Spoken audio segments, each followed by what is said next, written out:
ಮೀಸಲಾತಿ ಬಗ್ಗೆ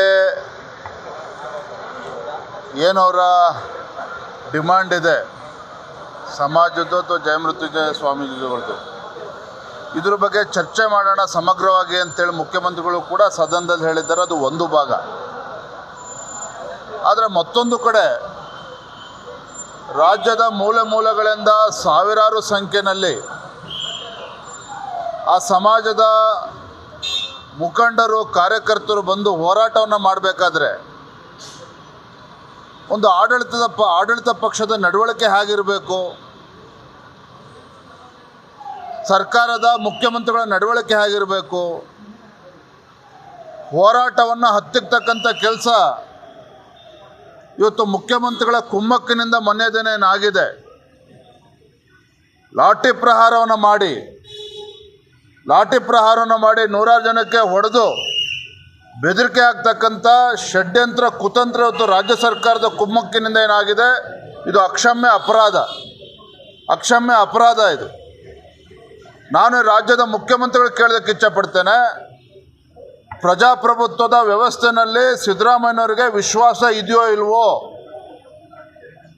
ಇದು ಕೇವಲ ಪಂಚಮಸಾಲಿ ಸಮಾಜ ಅಲ್ಲ, ಎಲ್ಲರೂ ಇವತ್ತು ನಾಡಿನ ಜನತೆ ಇವತ್ತು ಪ್ರಶ್ನೆ ಮಾಡ್ತಾ ಇದ್ದಾರೆ.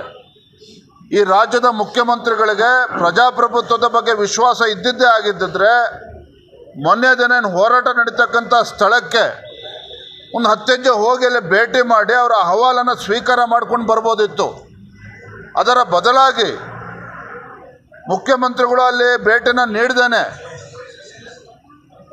ಪೊಲೀಸರನ್ನ ದುರುಪಯೋಗ ಪಡಿಸ್ಕೊಂಡು ಲಾಠಿ ಪ್ರಹಾರ ಮಾಡಿರ್ತಕ್ಕಂಥದ್ದು ಅಕ್ಷಮ್ಯ ಅಪರಾಧ. ನಾನು ತಮ್ಮ ಮುಖೇನ ರಾಜ್ಯದ ಮುಖ್ಯಮಂತ್ರಿಗಳಿಗೆ ಆಗ್ರಹವನ್ನು ಮಾಡ್ತೇನೆ, ತತ್ಕ್ಷಣ ಮಾನ್ಯ ಸಿದ್ದರಾಮಯ್ಯನವರು ಕ್ಷಮೆನ ಕೇಳಬೇಕು.